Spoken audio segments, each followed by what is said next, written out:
All right, y'all, this is Gary Owen. My guest this week on the Get Some podcast is Na'im Lynn from Pennsylvania. Nope. My fault. I don't do Wikipedia ever again. Where are you from? I'm from Jersey. That's what I thought. That was Yeah. my next guess. I have fucked up every guest origin for about 8 episodes now. You should play that part just to show that you fuck everybody. From Maine. He was one funniest black man in Maine, 2002. Let me tell you what you are, Na'im, that you probably don't know. So I follow you on all the social media outlets, and you call boxing correct more than Max Kellerman. I accept For that. real. I fully receive that. And I like Max. But yeah, I fully receive that. I love boxing and I do call it pretty well, yeah. There's some I was like this. They don't know what the fuck he's talking about on this fight. Give me one. There was a Kovalev fight you called that he lost, and I go, he about to rake Andre Ward. I don't know what the fuck he's talking about. There's been like 2 or 3 fights that I was like, I don't think he knows what he's talking about. I called the Gervonta Davis fight against Santa Cruz. I called the round and he would get knocked out and everything. I got that one good. No, I'm talking like 4 or 5 years ago. You called some big ones, and I was like this.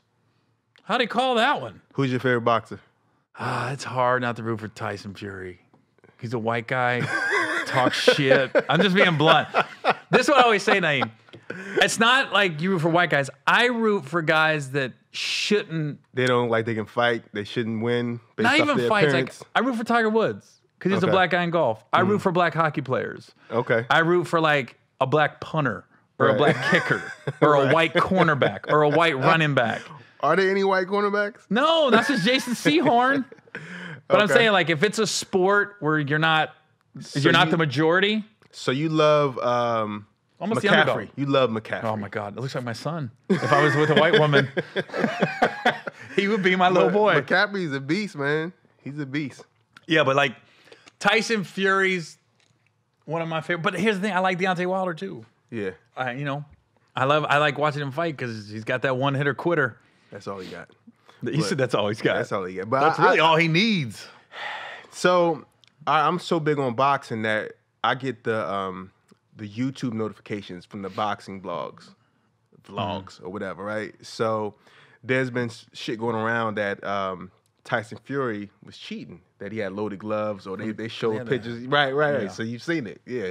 You think so? No, of course not, because he's white. No, but I know.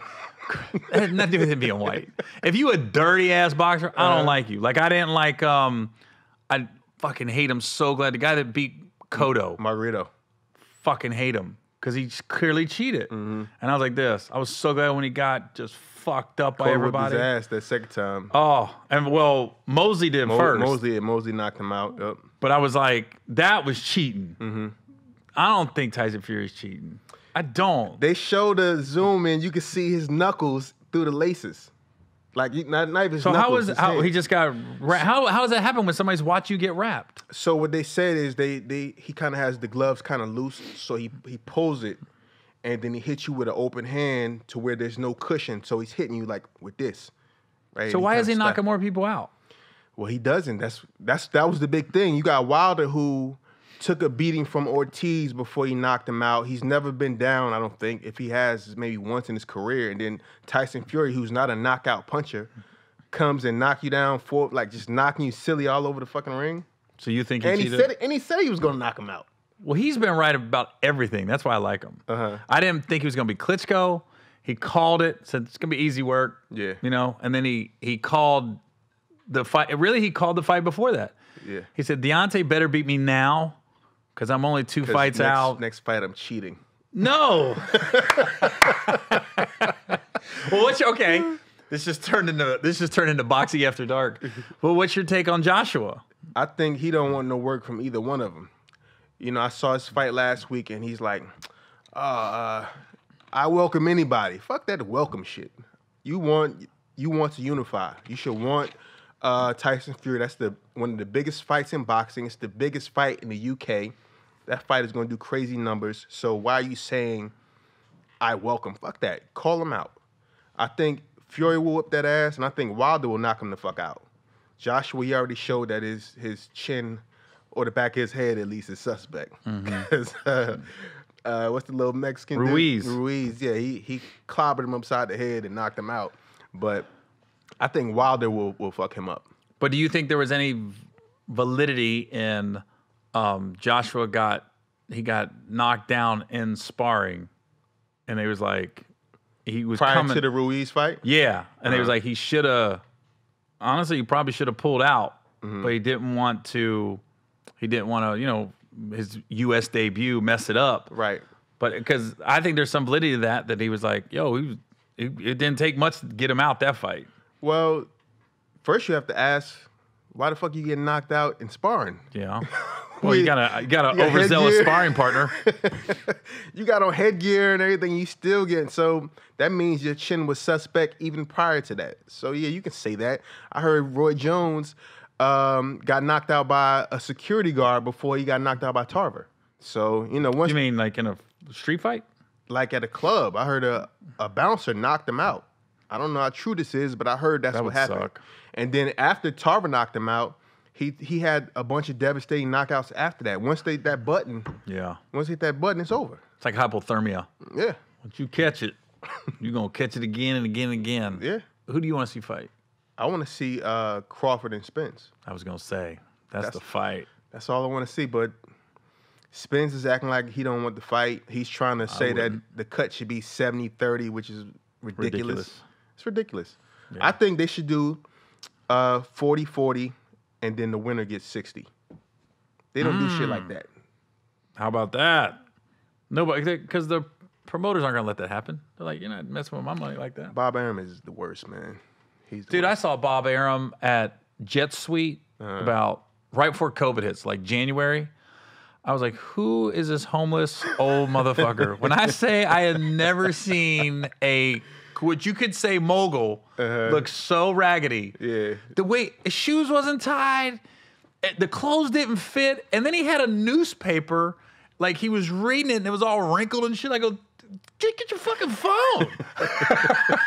Why you got this raggedy ass newspaper? Yeah. I was like, and I'm just sitting there like, nobody was paying attention. I was like, does anybody realize that's Bob Arum? That's fucking hilarious. Sitting there looking raggedy as He's shit. He's just a feeble old man. He's like 80 something. Dude, when I saw him, I was like, I would never let you negotiate. You're gonna fuck something up and then be dead. I can't even see you. Right. Like, he looked really old. I was like, whoa. Yeah, he's done. Him and Biden. So when did you start doing stand-up? I just disregard that Biden comment. You ever do an interview? Hold on.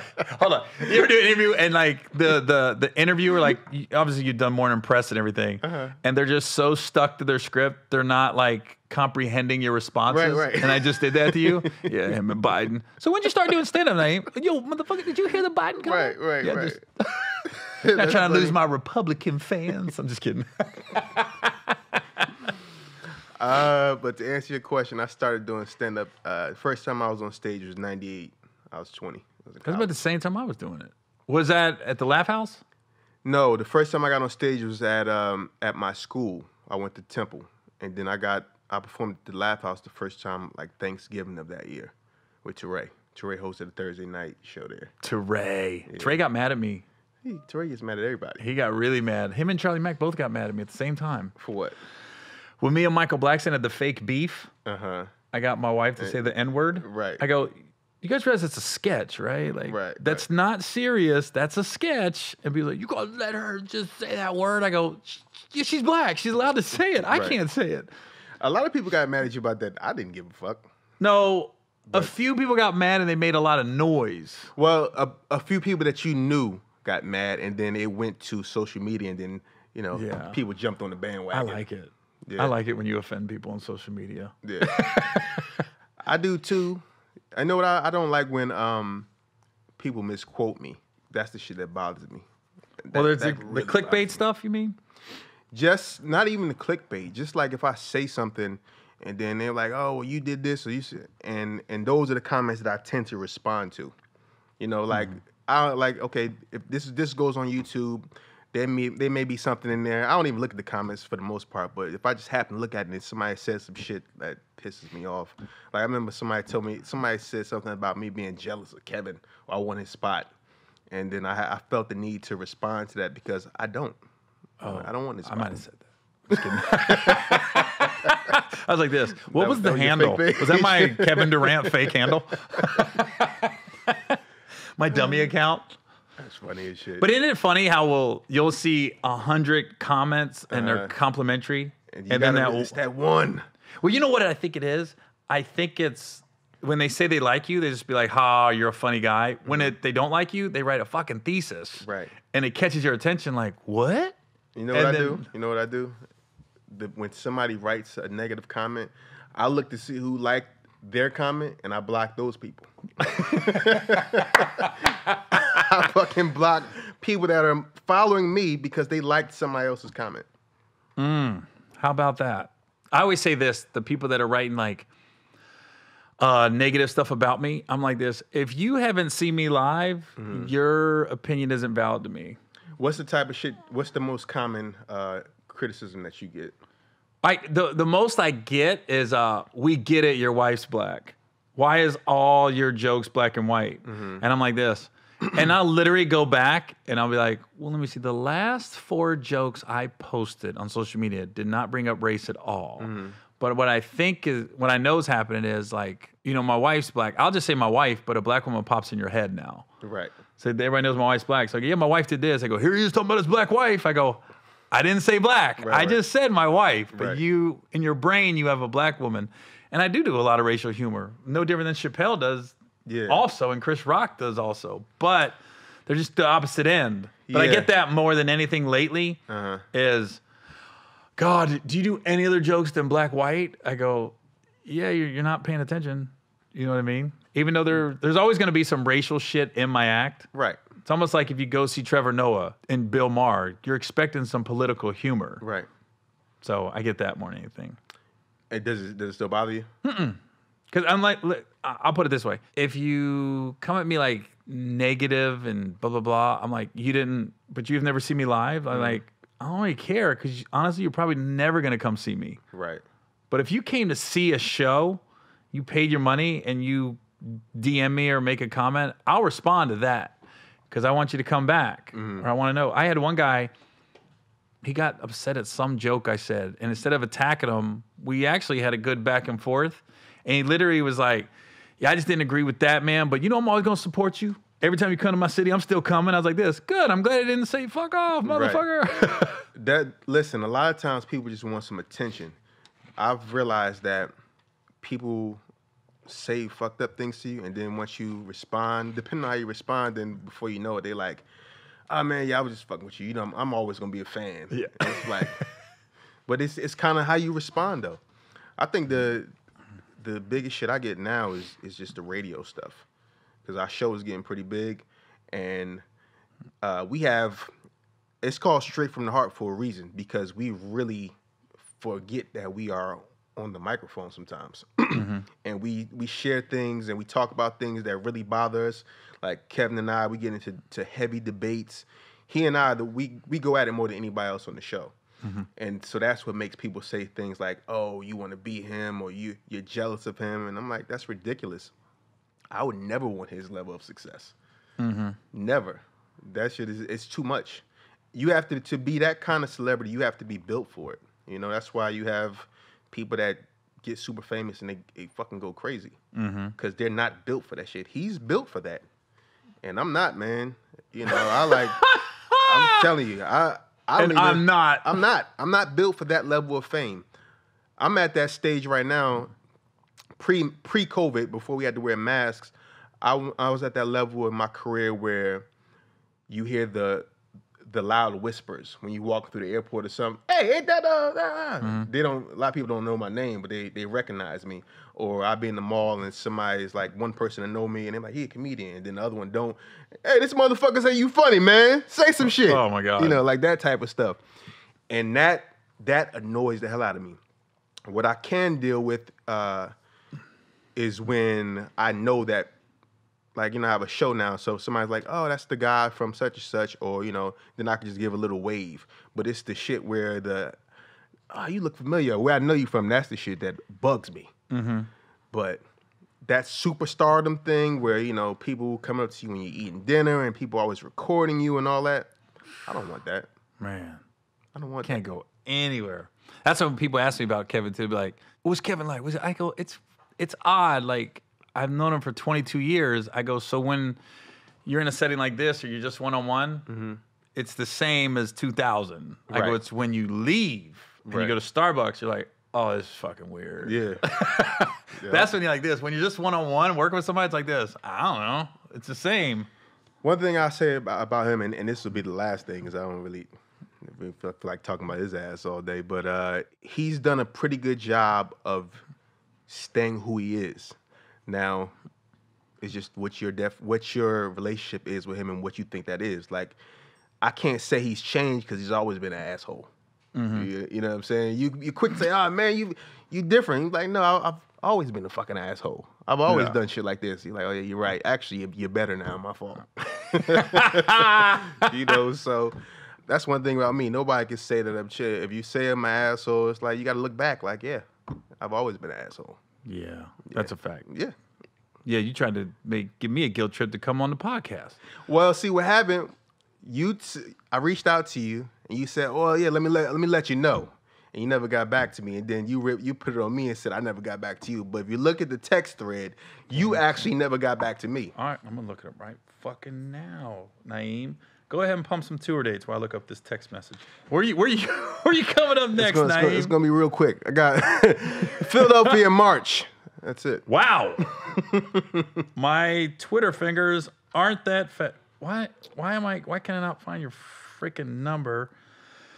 You know, if you just do search, you just search you're right. my name. You're right. My fault. I'm a little behind the times. Gary doesn't have me saved. I'm sorry. Na'im, yes I do. Okay. I'm not okay. Sunday, September 27th. This is you. Do you have anyone booked for the 29th? Me. I'm not recording on the 29th. I usually record every 3 weeks. I'll let you know when I'm back. Okay. You're an asshole. Now, you know what? You are an asshole. And I agree with everybody coming up. I'm like this. I told you. Okay. But you have to call me out on Clubhouse. Oh, that was the perfect time. That was the perfect time because then you had to be like, oh, well, you free on Tuesday? Yeah, I got my date. Well, Joe Coy's the one that backed out. Oh, that wasn't going to be good anyway, so this is perfect. I do call-outs. The last couple weeks, every week I'm going to call them out till they come on. The 3 people that I've either talked to or reached out and they just kind of didn't get back was Anthony Anderson, and he was like, let me check my schedule. He's done it like 4 times. I go, dude, your schedule must be amazing. Right. Joe Coy canceled the night before, and if I didn't call him, I was like, was he going to call me? I was like this, yo, what do you need tomorrow? Anything to drink or eat? He goes, something. And I was like this. So, and then Dion Cole, I DM'd and like tried to call him out and just radio silence. I'm like this. Damn. So you 3 motherfuckers. What was Dion's reason? He never just... He just didn't respond. Just fuck you. Ignore me. Tom Bell said you got to come on and let him know he can DJ. I go, ooh, I got a little Bluetooth right here. Is that what he's doing now? Yeah. DJing? You know, he's DJing on Instagram and stuff. Oh, He's got the disco nights and shit. Shout out to Joe Coy, man. Joe Coy is a legend. Dion Cole, a legend. Anthony Anderson, a legend. You know what? It's funny you mentioned Anthony Anderson. You have a great career, right? Who would you like to, if you wanted to step your career up or step it down, who would you like to parallel your career with? Do you think you like, you know what? I like his level of success, the money he makes. I would like a career parallel to that. Acting, Will Ferrell. Okay. No question. You don't really know a lot about him. His even though it sounds weird saying I had a reality show with my whole family on it. Yeah. But I think I've done a good job of really keeping my private life private. You know? Besides, you can talk about your black wife on stage. On stage, but I mean, that's like, as far as like just our day-to-day life, people don't know where we're at. True. They don't even know where we live. And nobody's like, I don't know, we've done a good balance here, and we don't put anything on social media. That's where people get in trouble. They put everything on there. Right. So Will Ferrell that way, but stand-up wise, that's a tough one because like I don't think there's anybody that's ever gone the route I've gone, where I've gone completely against my. Probably Joe Coy. Probably heard us talking about him. Fucking Joe got an ambulance. Well, fuck you then, bitch. No, I would say like I've gone completely against like my heritage, my skin color, everything. Like, there's never been a white guy that just had a black fan base. Right. Everybody has had like, Sebastian's got the Italians. Yeah. Gabriel's got the Mexicans. Russell Peters got the Indians. Joe Coy's got the Filipinos.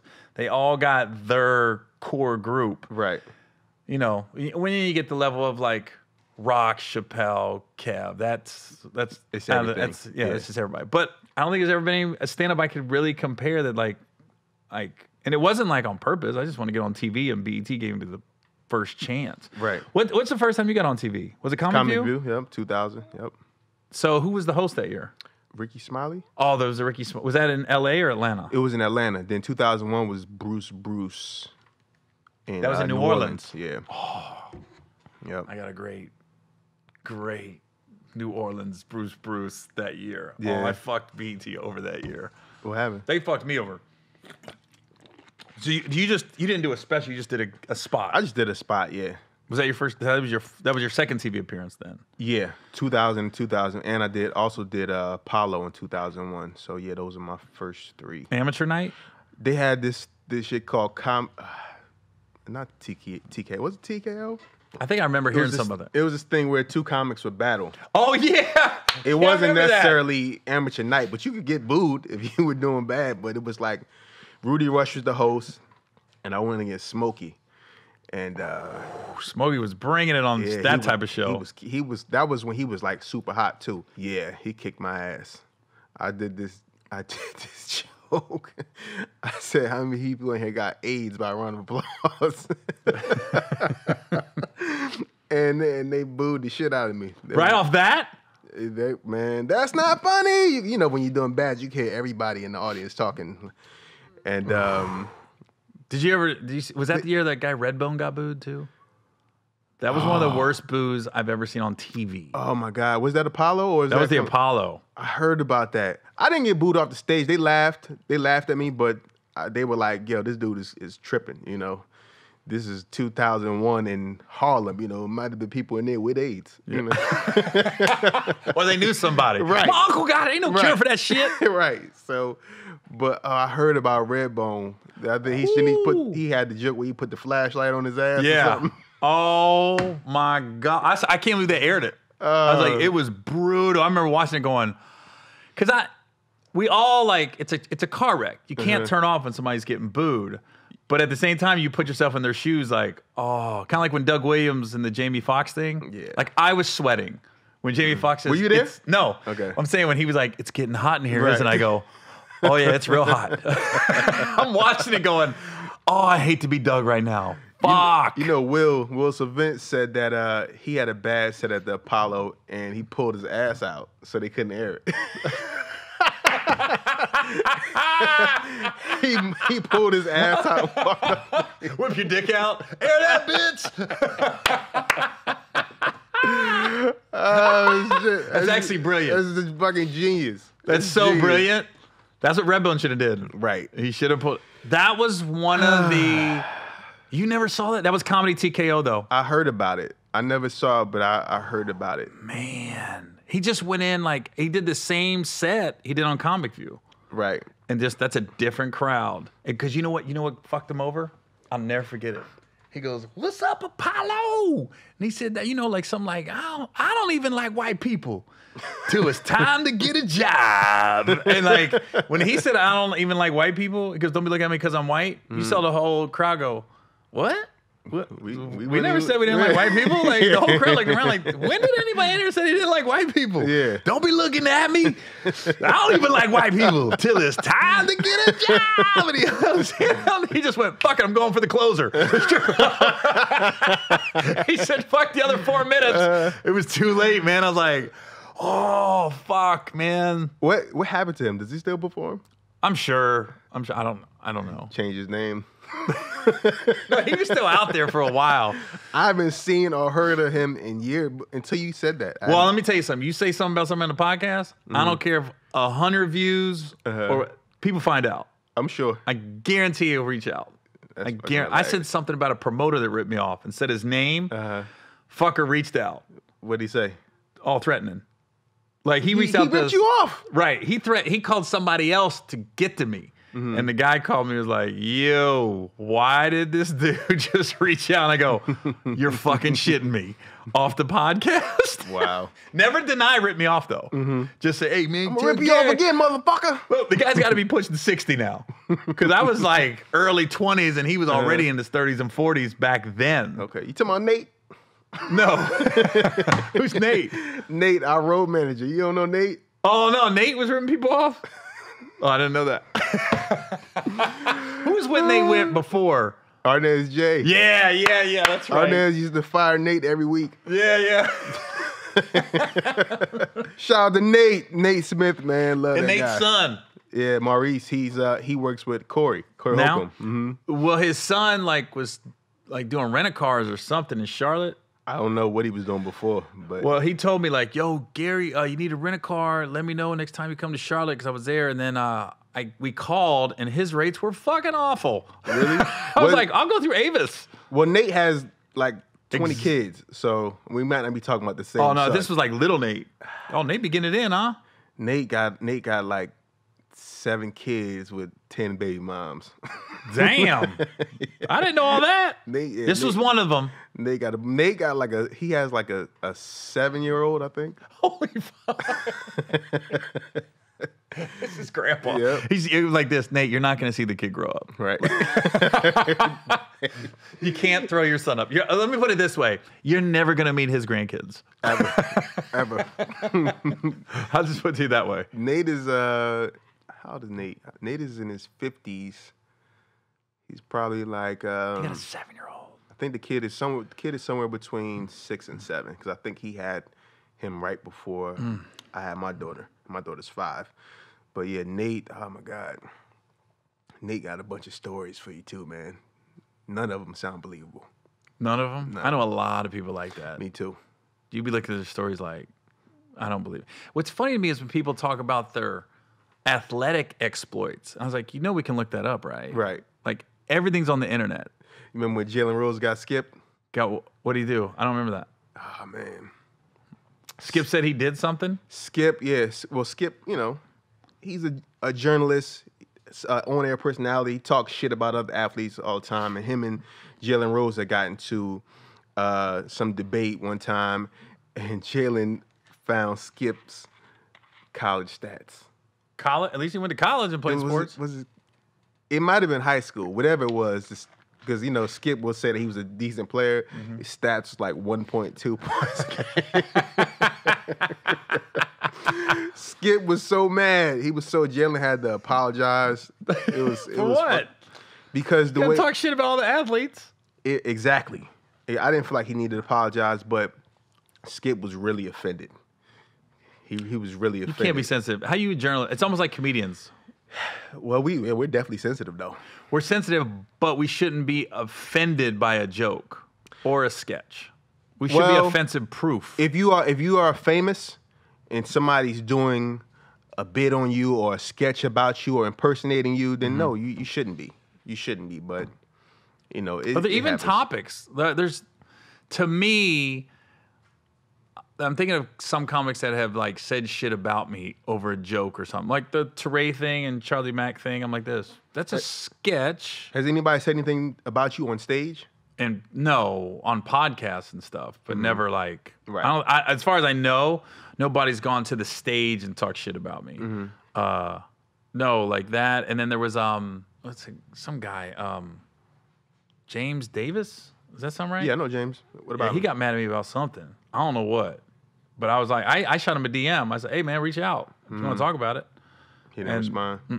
So I don't know what it was a while ago, but he was like really upset at something. And I don't think it was something I said. I think it was just he's upset at my career or something like that. Like you made money off the black man. I hate when people say that. I was like, dude, you don't choose your audience; they choose you. Yeah. I can't tell black people to come see me. So what's your white audience like? Do you have, like, at a show, what's the percentage? It's the white girls with black husbands and black boyfriends. No, it's funny because I'm always not amazed, but Is it like 10% white or less? It depends. The clubs, Depending on the city. The clubs is, it depends. If you do an improv funny bone, you're 30%. It'd be 70% black, 30% everybody else. Unless you're doing Atlanta Comedy Theater. Right. Then that's There's just, no white you see people. white people there like, damn, you loyal motherfuckers. But you'll see them. Yeah. I don't go on the road and it's just all black. But it's majority black. Yeah. Yeah. But I don't know. I always like it when an older white couple comes to see me, like in their 50s and 60s. Like, oh, and they're this is just what like, we we thought. fucking love you. I'm like yeah. this. They're For real real? fans, yeah. Yeah, I'm like this. Oh, man, we love that shit. Dude, I was like, Here's the thing. This is what I'll say about you. To have a black audience as a white comic means that you're actually extremely funny, and what you're saying is not offensive because black people get offended by every fucking thing. So it's not like it's reverse coonery or some shit like that, you know, because you're up there, you're talking about your life. Here's a question for you. Did you meet your wife before you started doing stand-up, or you met her? no, I was open micing. Okay. Right early in my career. Okay. Yeah, so I don't understand why someone would be offended. I mean, yeah, I get the whole white privilege thing, but you could have took an easier route. Facts. You know what I mean? Yeah, there's So no this white privilege. Like, I'm like, it's just when I first started doing stand-up, One BT was the first network that I was able to get on the air. I happened to become the host. It wasn't planned. Ooh, I remember who was it that got, was it another comic? And I remember when you became the host. And somebody, I don't know if it was a judge or another comic. Oh, I know it was. The bald head dude from Atlanta.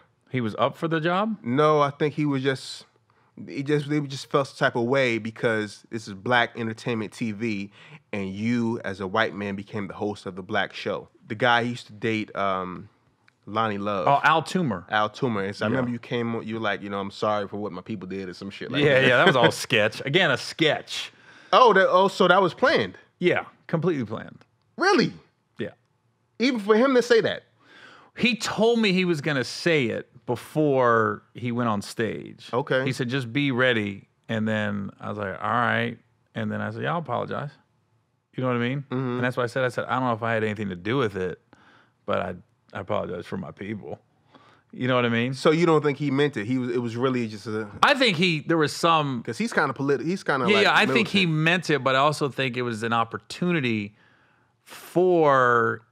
This was before the internet, before you could go viral. But I think it was an opportunity for him to like, whoa, I could have a moment that might take off, that might resonate. Right. It didn't, like I think he hoped, but I got what he was trying to do. Right. I'm not mad at him for it. I got it. I was like this, yeah. I was so young. I look at those sets when I host it and I cringe. I go, fuck, I was bad. Yeah. I was not. You were killing back then. But I was pandering more, I would say, than I was still doing my jokes, but my inflections and everything I did, I was like this, oh, you're really playing it up a little bit. Because you felt after like that's that, what they wanted. Exactly. And after that, I started doing improvs, and then their white people show up, and I was like, oh, wow, I'm really left. Right. I don't have any material that crosses over. And, I didn't want to be the guy that's putting down white people. Yeah. Just because black people's in the room. Right. So I've made a conscious effort. I was like, okay, I'm glad that happened early, because now I just write jokes. I'm not saying anything's better or worse. I'm just saying, hey, we all do shit different. It ain't nobody better or worse. It's just there's pumpkin and sweet potato. Right. Some people I like pumpkin pie better than sweet potato. They're really close. I know black people don't want to hear that, but it's fucking close, bro. Yeah. It's like spaghetti, different types of spaghetti, different types of potato salad. Have you ever had bean pie? Yeah. You know who gave me a bean pie? Shaka Khan. Really? I did a play with her. And she showed up with all these bean pies for the cast. I go, what is this? She was like, it's bean pies. Crushing it. The truth of the matter is, if you ate any of that shit with a blindfold, you probably wouldn't really be able to tell because they all have a pound of sugar in it. It's just whatever. It could be a fucking a patty pie, a horse pie. They put the same ingredients. Yeah. You're like, this is sweet potato nuts. But yeah, it's just black code to not eat a pumpkin pie. Yeah, I really like pumpkin pie. I'm like this. I know, but I really like wife pumpkin eat it? pie. Nah, she's sweet potato. I think that's more of disrespect. Ain't gonna eat. But she's eaten pumpkin pie before. Yeah. Well, in Cincinnati, we got this restaurant called Frisch's, Big Boy. They got the best pumpkin pies. Really? Cincinnati may have the worst food I've ever tasted. This is the worst food city in the country. Shut the fuck up. It's the worst. Talking about our chili, Skyline and Gold Star? What the fuck is that? What? What is that shit? Chili on noodles or chili on... spaghetti. That shit chili on spaghetti noodles? That don't go together. It does in Cincinnati. Cincinnati. Tastes so good. The cheese on there. There is one Mexican restaurant in Cincinnati that's good. It's across. We got good steakhouses. Do you ever go to Jeff Ruby's Steakhouse or Prime right downtown? No, but Sato, the Italian that spot. I've eaten at, they've been really bad. And I had it's a Mexican restaurant right across the street from that museum hotel. 21C. Yeah, it's right across. I can't remember the name. It's pretty good. I mean, tell me some good spots because I look for good places to eat, and I said Cincinnati was. You ain't hitting the right spots. Now, look, there's some good restaurants right there by the Funny Bone, Liberty Town Center. Yeah. Go to next time you do the Funny Bone, go to North Star Cafe. You can go for breakfast or lunch. Good as shit. Yeah. You'll like that. Or go to Sleepy Bee for breakfast. Russell Peters called me. He's in Cincinnati. I hipped him to all the good spots. Okay. We got some. Every city's got good spots. You just got to know where to go. Like Philly, I hate going to Philly because I can't find nothing healthy. Philly, let me tell you something about Philly. Everybody thinks that whatever cheesesteak place is closest to where they grew up is the best one. And it's just not. And then people always shit on Max's and Pat's. Tell you something, Max and Pat's, first of all, the good thing about them is they stay open 24 hours. So at the end of the day, you either got that or fucking Lorenzo's on South Street, and that pizza is overrated. It's just a big-ass slice of pizza that's fucking terrible. But Pat's and Max, they're not bad. I mean, I'm sorry, I'm fucking up. It's Geno's and Pat's. People in Philly listen to this shit. You don't even know what the fuck you talking about. It's Geno's and Pat's. Max's is in North Philly off the area Ave, and that's like one of the staples. That's one of the good spots. What about Ishkabibbles? Trash. Ishkabibbles is fucking trash. I got a chicken cheesesteak from them. But that's why I like the chicken cheese more than the regular cheesesteak. I like chicken cheesesteaks too, but who's got the best chicken cheesesteak? It had a fucking piece of bone in it. It's terrible. You had a bad cook.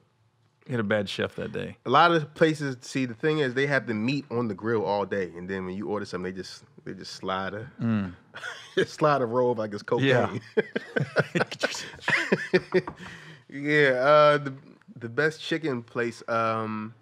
I don't know. It used to be this spot on South Street called Steaks on South, and before that it was called Food Tech, and they had a good one. But I couldn't really tell you right now. There was a place called Copa 2. You know, Philly has a bunch of Copa, like Copacabana restaurants, but there was one called Copa 2 that was in Center City. It was incredible. Incredible, but they closed. So, yeah. Thanks. So, Ishkabibbles is kind of the only place to get a chicken cheese. Nah, you can get them from almost anywhere. You know what? You know who got a good chicken cheesesteak? Fucking Jersey Mike's. Okay. We're talking about some Philly shit. That's a chain, dude. It's good, though. It's good. All the Philly steak places in L.A., they don't have the hoagie rolls. That's what makes it. Without the right roll, it's not good. But Jersey Mike's, they got the official like hoagie rolls from Philly, and it's good. That's not where I thought this conversation was going to go. Well, I had to bring it back to Jersey. See, it was all strategy. My fault. Stupid. I'd rather talk about people who don't like me. I don't know why the James Davis guy. I can't remember what it was for, but it was from the heart. It wasn't like he was mad at one little bit. I was like, whoa, this guy really don't like me. I gotta look that up. I want to find out what it was. It was either tweet or Instagram. I can't remember. But he went in pretty good. I was like this. I didn't really know who he was. I had to look him up. And everybody I talked to, like, we hang around a lot of the same people. I was like, that's weird. James is pretty established. He's a good writer. He has a special on Comedy Central. That's what seems so weird. Like, I think it was something I said that he was offended. And I was thinking, we don't get offended. Comedians, it's almost like when my brother passed away, the week after he died, SNL did a commercial about heroin. Like they was talking about heroin and how heroin, but they were accurate. That's how heroin addicts act, right?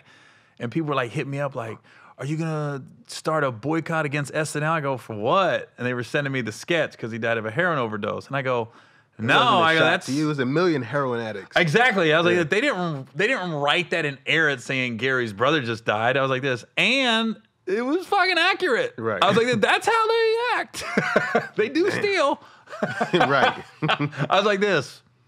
Yeah. So I was like, I don't get offended by anything. Have you? So you said James, he came at you about something you said on stage. Have you ever said something that, in hindsight, you were like, maybe I shouldn't have said that joke, even 15 years ago? Like, I don't know. I've been pretty good at knowing how far to push the envelope without going too far. 'Cause like you said, there's no way I could be doing my brand of humor for as long as I have, right, and not been quote unquote canceled. Right. You know, even the social media stuff, when people get mad at something you say, I'm like this. I think we're in a state where people just want to be mad.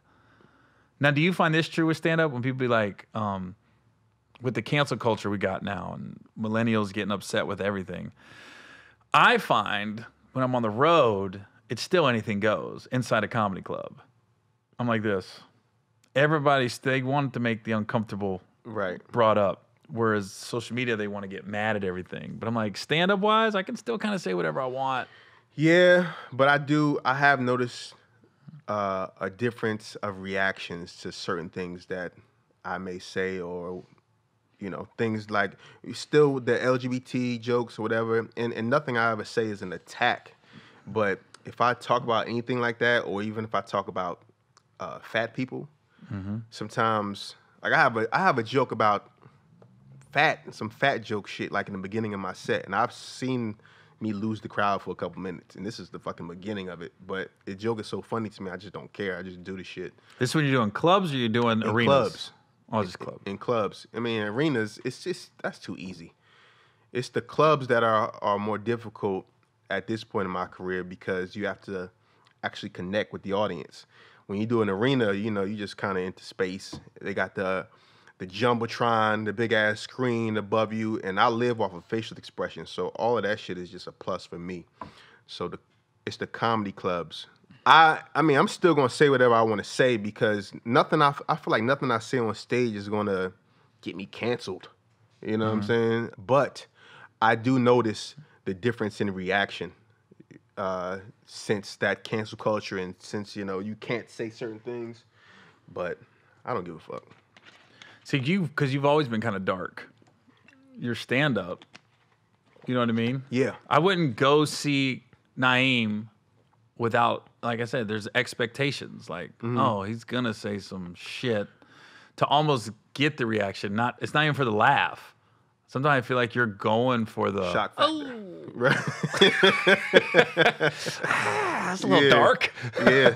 Romney was the one, when we shot the first Think Like a Man, he brought you up out of left field. He goes, yo, Gary, you know this guy Na'im Lynn? He didn't ask Kevin, he asked me. I go, yeah. He goes, that guy's so fucking dark, bro, but I love it. He's so fucking dark, man. You know what? You know who always calls me dark? Jaleel White. Yesterday or 2 days ago, he posted something on Instagram, and it's like, who loved their girl the most? And it was him and Laura. It was Alan Payne and From House of Pain? No, yeah. What's Will Smith's wife? Alan Payne and Jada Pinkett and Jason's Lyric. It was Baby Boy, you know, Tyrese and Taraji, and like a few other people, and then it was Forrest and Jenny. And I was like, Forrest, hands down. Jenny had AIDS.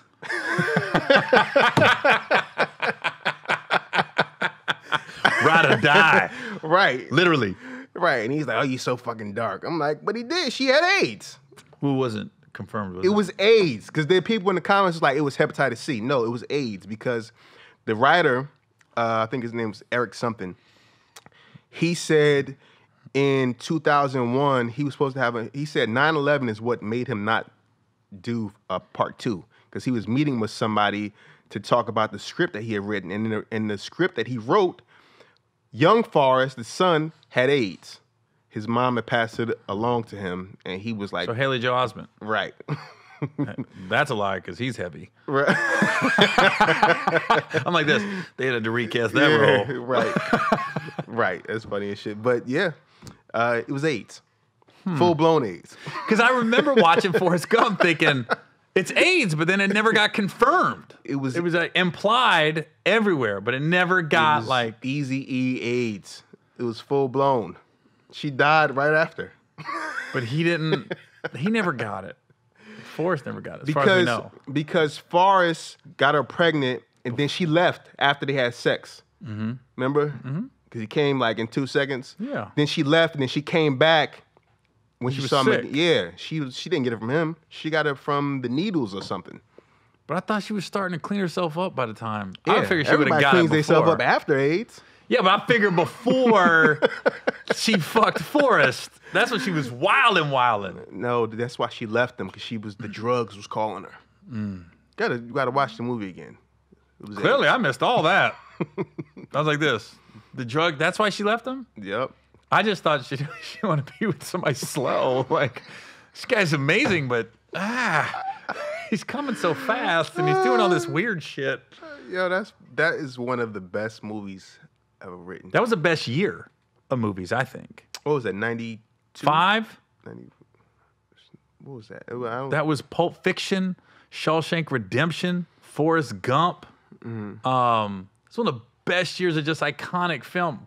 Oh, no, that was 94, because 95 was Braveheart. Or am I flipping it? No, you're right. Braveheart was that year too? 94 was Forrest Gump. Okay. Yeah, 94 was Forrest Gump, Shawshank, Pulp Fiction. That was that year? That was a good year of movies. Because I was talking to Deb Aquila, who's a casting director, and she casted Forrest Gump. Or no, I'm sorry. She casted Shawshank. And she said, like, Shawshank didn't crush at the box office. Shawshank kind of blew afterwards. Right. But there were so many iconic performances. She said everybody's getting ready for the Oscars. And she literally said, I saw a screening of Forrest Gump and called everybody attached to Shawshank and goes, I mean, get your tux, but ain't nobody winning. Forrest Gump's about to sweep the Oscars. He killed that shit. Hey, did you hear Dave Chappelle's story about how he was supposed to play Bubba? No. You never heard that? No. Yeah, he said that, I guess when you're reading the script, you see it's like the fucking 60s or 70s, and it's a slow black dude or whatever, and he was just like, Dave he's always been political. More so now, of course, but he said he turned down the role because he thought he was going to be like some crazy talking black dude. And, I mean, the dude that played it fucking killed it, of course. You can't even see anybody else as Bubba. No. But I wonder how he would have done in that role. And that probably fucked his whole career up. Because what's he done since? Dave? I'm like this. Right. Brian Dunkelman. Did you do summer camp? Did you ever go this summer? Chappelle's summer camp? Oh, no, I didn't go. I didn't go. Kev didn't take us. It was like a Woodstock for comedians. Yeah. It was funny because I was supposed to do the very first one before it became summer camp. And I got the phone call. I guess they thought I still lived in Cincy full time. And they was like, hey, can you be in Yellow Springs at 8? It's like 4. I'm like this. I can't fly cross country. Oh, we thought you was in Ohio still. I go, no. They go, and literally this is how they brought it to me. Dave's doing something like in a park or something, and he's just trying to get a couple guys together. I was like, really? Who reached out to you? My agent, UTA. And they didn't even fucking know you moved? They just didn't know where I was because, sometimes I'll be in Ohio and sometimes I'll be in California. They go, Gary, where you at right now? They go, forget it. I go, why, what's up? They told me, I go, dang. I said, let me check flights though. There's only a few people that when they call, you go. Yeah. And then I was like, I can't make it. And then when I end up doing it, and Dave brought up, he goes, man, I tried to get you for the first one. He goes, I wanted to make it like an Ohio thing. All the guys from Ohio. And then it just kind of, now I guess he's in Austin. Who else is from Ohio? I know Cat? Steve Harvey. Cat's from Ohio? Cincinnati. Oh, I knew that. I did know that. Yeah, there was like Cat, Steve, Overton. Yeah, John. What is it? John Hinton. Yeah, John Hinton, Arsenio. Yeah. Y'all got some guys. No, somebody made a poster of, and I'm just happy I made it because it wasn't just black comedians. It was like big comedians from Ohio, and I didn't realize. Somebody go, damn, I didn't realize that shit. Yeah. Tom Segura. I like Tom. Why am I brain farting? Josh Sneed, who's not as big, but a funny dude, has some Comedy Central specials. Mm-hmm. Yeah, I remember back in 2004, I said this a couple weeks ago on the podcast. I tried to reach out to Dave and Kat, go, let's do like a new Ohio Players. Mm-hmm. And like the next month, they both blew. I went, oh, I guess that's not happening. This is when everybody was kind of like bubbling, everybody doing all right. Did Kat do it? Did he do Dave's show? I don't think Kat ever did summer camp. I guess now it's in Austin. Now it's winter camp. Now they're just in. So how did he set that up? Which one? The Austin one. I said, like, there's only a few comics out there that can just. He's at this place called Stubbs, which is basically a barbecue restaurant, but they have live bands. Is it outdoor? Yeah. Okay. And you can eat outdoors. And Dave and I guess Joe Rogan are together because Joe lives out there now too, and they're just doing shows. Probably charging an arm and a leg and Joe getting Rogan it. is fucking killing, man. He is fucking killing. Have you ever done his podcast? No, he don't know me. I've been brought up about 5 times, but I never get asked. Judd Apatow brought me up. Hey, Gary Owen's a funny dude. Kev brought me up. Gary's funny. I was like this. Hey, Joe. Not happening. But that's how this business is crazy. How, when we got in the business, it was get on the sitcom or hopefully get in a movie, and that's how you blow. Mm-hmm. And nowadays, there's so many different outlets. You don't know where it's coming. People you can't tell me, Joe. own shit. Huh? People are doing their own shit. Facts. Look at Kev on stage and Desi Banks. I did Kev on Stage show a couple weeks ago. That in crowd. What's that? It's called Keep Your Distance. So what he does is he has an audience, a live audience of like 12 people outside, and then he live streams it on YouTube, and like tickets range from like $13 to $20. Is it on tape? Like, can they reproduce it? He has his own streaming service that he just started, a app or something, and he offered to pay me more to be on that, but I turned it down. I'd be so worried about somebody like putting my material out there. Well, you're only doing 10 minutes. So if somebody was to copy what I did on there and repost it, I mean, I can get that shit taken off. But it's only 10 minutes. But I'm not going to make it easy for somebody to have access to it because I'm about to shoot something else. Yeah. So it was very, very innovative.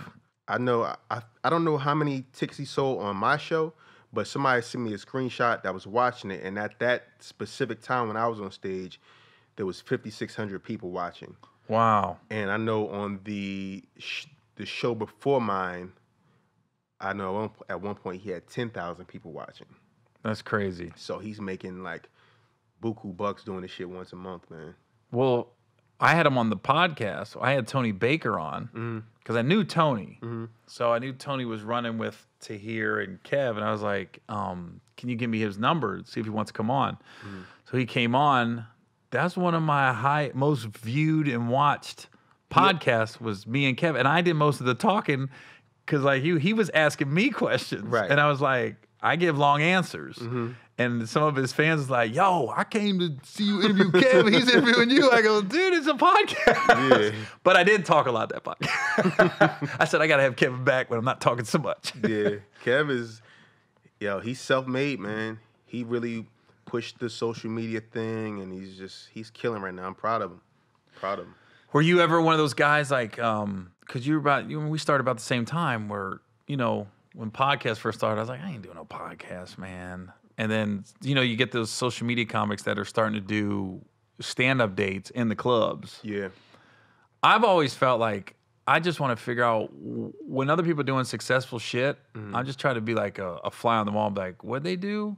And how can I incorporate that without taking anybody's ideas into how I can help my fan base or make money on my own? Were you ever one of those, like, they ain't real stand-ups, those social media guys? When it first started, my whole thing was like, they're not really, they're not funny. They can't get on stage, and a lot of them couldn't get on stage and like do what we do. But then I started to realize that it didn't matter. It was never really hate because it was just a different lane, and I wasn't losing any money because of it. But I started to realize that being a social media influencer or a social media comic is a talent within itself. Facts. That's a whole different talent. And even if they do get on stage and sell out a club, they don't have to be super funny because the people that come to see them just want to see them be who they are on social media or just see them, period. A lot of these people are young people that have never even been to a comedy show before. They don't even know what to expect. Yeah. So they're just excited about their seeing this person that they stand for in person. So, you know, I congratulate them. It's not what I do. It's not what I aspire to do. My agent has been on me heavy lately about doing a podcast, and I want to, but it's like, I mean, I kind of already do. I do radio already, and it's kind of like, all right, we talk about so many things on there. Like I have to find an angle to come through when I do a podcast, and a guest is really important. Having a guest, even when we do radio, like I love when we have a guest, which is not too often, but when we do, it's always fun because I like to ask questions that, you know, are not the typical everyday questions. When we do radio interviews or any type of interview, they always ask the same shit. What made you want to get into comedy? You know, how long you been doing it? The stuff that you get tired of asking, and then the conversation will lead to Kevin. How long you been working with him? So I like when people ask me different things. And so when I interview someone, I always look for that shit that nobody's like. I ask people like, how old were you when you lost your virginity? And then tell me about that experience. 19. Oh, you were 19? I was a late bloomer. I fingered a lot of girls. I just didn't whip my dick out. I was 16. And I could have lost it when I was 13, but I was fucking scared. Same. I could have lost it in 8th grade. Yeah, I was 8th grade. A bunch of dudes taking turns on a girl. Oh, okay. She was just in the bed like, who's next? And I was like, what the fuck? You go to the trailer park, shit pops off early. I remember the girl, we had this old rundown house in front of the trailer park. A house in front of the trailer park. Yeah. Because, you know, the trailer park, but there was houses in front of the trailer park. Right. It's all run down. They should have been in the trailer park. The house on the inside looked like a trailer. There was trailers nicer than that on the inside. And I just remember this one dude was from a different school, couple years older, smooth talking dude too. He's probably in jail, I'm guessing. And he got one of the girls from the trailer park to I couldn't believe it was happening. You knew the girl? Oh yeah. We walked together to the house, and then we walked back, right? And then the day that they ran the train, you walked. It wasn't a train. Everybody just took turns. Next. That's a train. Well, a train is like two dudes fucking a girl at the same time. No. A train is one. What do you call one car after the next? It's like you go then. Well, what's two guys on a girl? Menage a trois. Gangbang. Gangbang. Sorry about that. I learned a lot today. It was a train. Yeah. Well, sorry. My car got disconnected. It's only a menage a trois when it's two women. Right, two women. And two guys is a gangbang, and then one woman with this just guy after guy. It's a train. Okay. So I don't participate in any of that shit because that's going to come back one day. Somebody's going to go to jail over that shit one day. You never want two dicks in the room. Exactly. That's my thing. Like exactly. Even back then, I knew better. Yeah. So the train's happening. I just couldn't believe it. Were you supposed to be the caboose? You was supposed to go last? I don't know how I got out of it because there's peer pressure, man. When they're like, "Yo," there was only like 3 of us. Okay. Like there was 4 guys. Yeah, it was 4 guys and then her. And I remember I was like in 8th grade. I was in awe that it was happening. I was like, and hold on.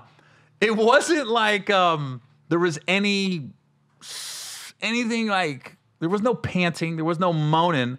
The dude literally was just pumping away, talking like, so you smoke Marlboro Red? Or which one? Like they're still talking about cigarettes and, hey, Metallica. To the girl or to each other? To each other. Like the guy's talking to the girl like, yeah, you heard Metallica's new album? Yeah, man. Fucking Enter Sandman's crazy.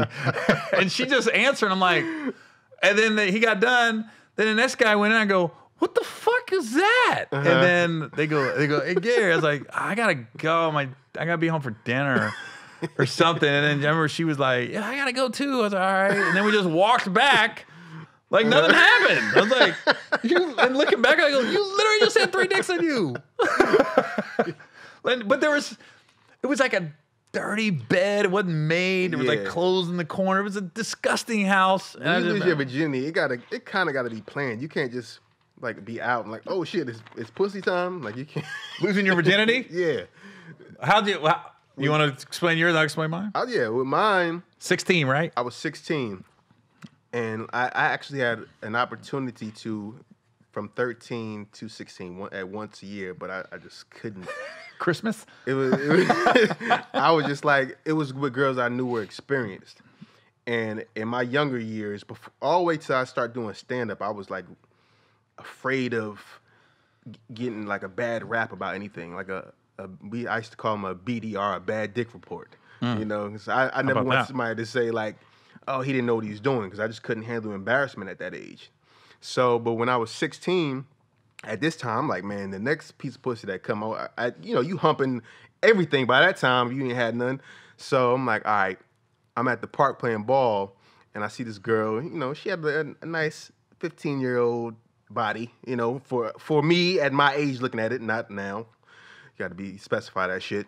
And I asked my boy, I said, who that? He's like, oh, that's such and such. Blase blah hit that. I was like, for real? I just went and started talking to her, and I got a number, and the next day she was over my house. And I didn't masturbate. I still don't. But I had never. Why not, dude? I need a stranger. I had never busted a nut while being awake before. I had wet dreams, but I had never busted a nut while being awake. So when we got into it, I came on myself, and I didn't even know that could fucking happen. So I'm like, oh shit, I'm about to not get pussy again. So I didn't know how long it takes to get back up. I'm just panicking, whatever. How old are you, 16? I was 16. 2 minutes at 16. It probably took maybe like 15 minutes, but it seemed like forever because I was wanting to get up again so bad. And then we did it. She enjoyed it. Didn't give you a BDR? Nope. Well, nah, she never said anything. I don't know what the fuck she said. Did she re-show up at the basketball courts? I saw her again in school, but we only had sex that one time. And the crazy thing about it was after I busted a nut, I just felt like I just wanted her to leave. We've all been there, brother. Yo, so we had two house phones in my house, right? So I went downstairs and called the phone upstairs and ran upstairs and answered it. And I was like, oh, you on your way home now? Act like it was my mom. I was like, it was just me. I was like, I think emotionally you're not ready as a teenager. Most guys. She had to go. I was like, my mom's on her way home, so That's crazy. I thought it was just me. The first couple times, I'm just like, I just wanted them to be gone. Yeah. Like I want to be by myself. I'm completely not interested in you anymore. Yeah. I thought it was just me. I thought sex was overrated because it was the first 3-4 times. Mm-hmm. I was like this, dude. How are people married? Right. Because as soon as I nut, I am done.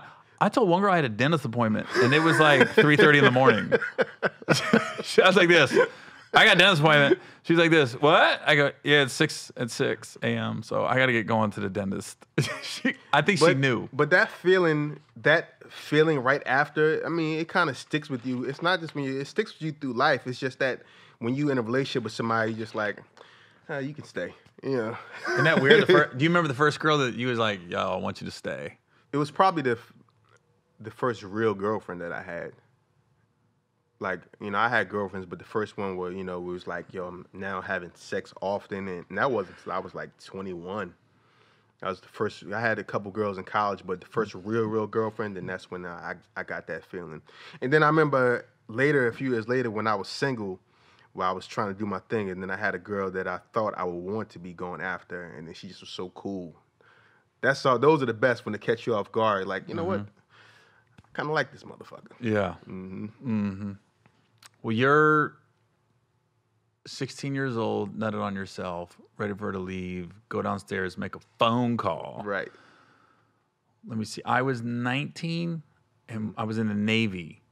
And the guy I was in the barracks with, he had a girlfriend, and she always had a friend over. And the friend clearly liked me. And I was a virgin, so I was acting like I wasn't interested, but I was more like you said, worried that a BDR and fuck, I didn't Just know. not know what I didn't you're know. doing. I know I'm sticking in the right hole. Right. I was worried about that. Like, fuck. And then everybody was drinking. I got set up. We're all in the barracks drinking. They left, my roommate and then me and the girl started to mess around. And I'll never forget. I wasn't using protection, anything. I didn't even know. I was like, oh fuck, my dick is in her pussy. Like, wow. Right. It was so fast, Na'im. I was like this. Like my face, and she goes, "Are you coming?" I go, "Yeah." And I started to pull out, and she goes, "Already?" And I went, "Get out!" Like I nutted all over and was like, "Get out!" And then she was knocking on the door, my barracks door, and I'm not answering. And then she was like, "I'm sorry, I'm sorry." Right. I was like, "Would you stop fucking saying you're sorry? Just please."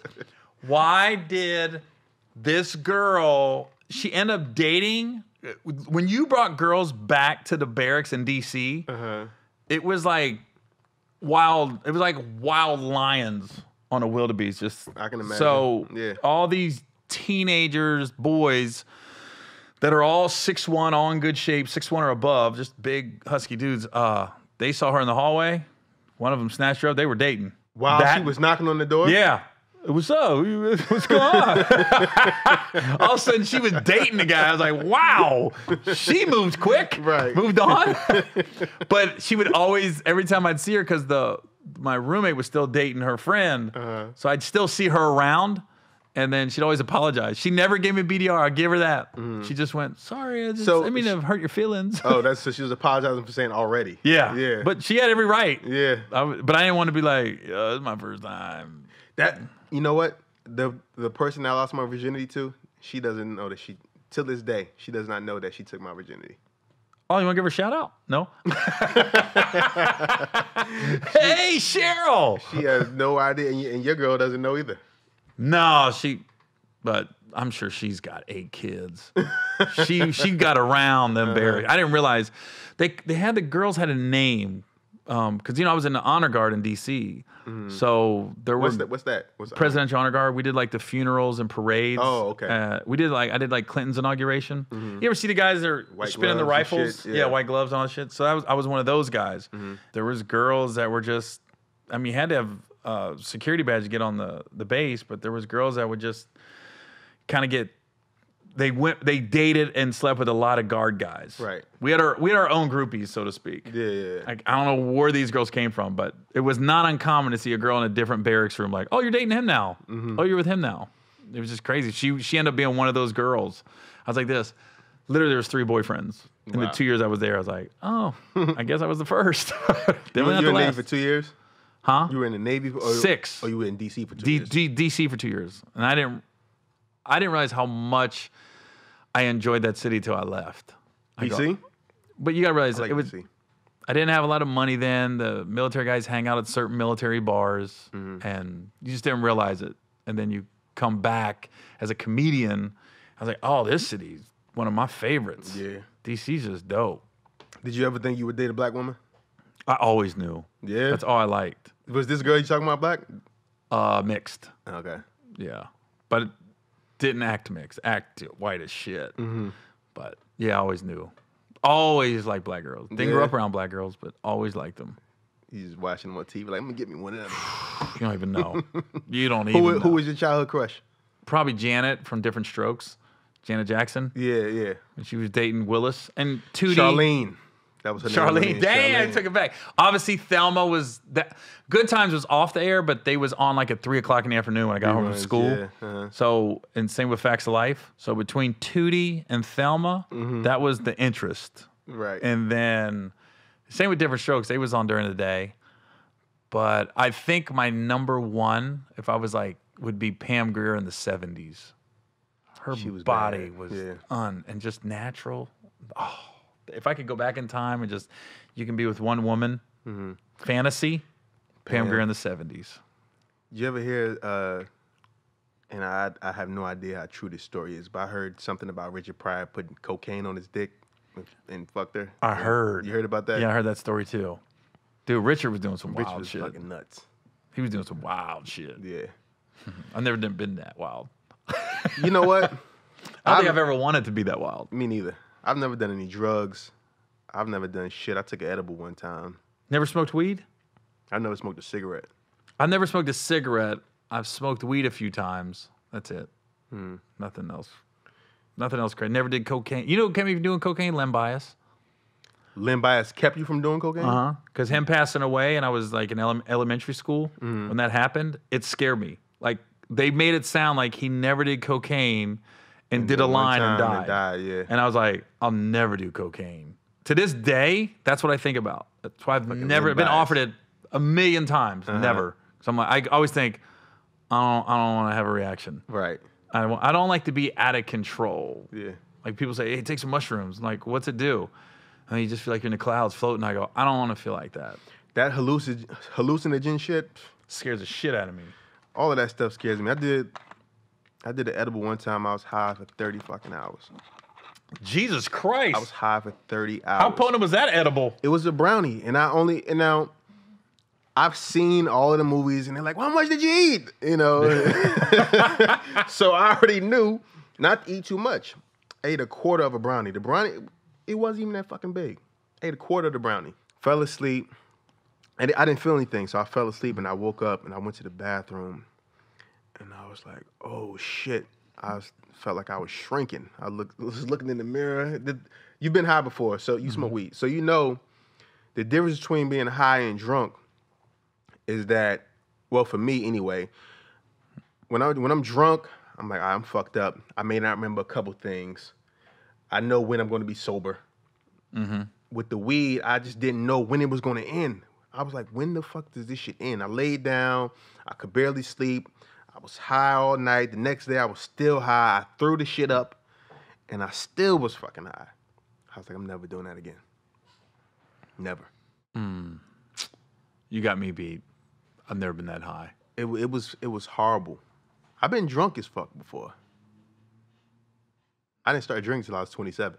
Well, that's like Lil Duval. All of a sudden, he was, I don't drink, I don't smoke, and then all of a sudden, he just starts smoking weed, and he's the weed man now. It's like, he didn't start till like 4 or 5 years ago. That's crazy. I know people like that. I was like, you were the guy that like was faking people out for the longest, Duval, because you think he'd be wilding on the road, and he's like, I was like, you don't drink at all?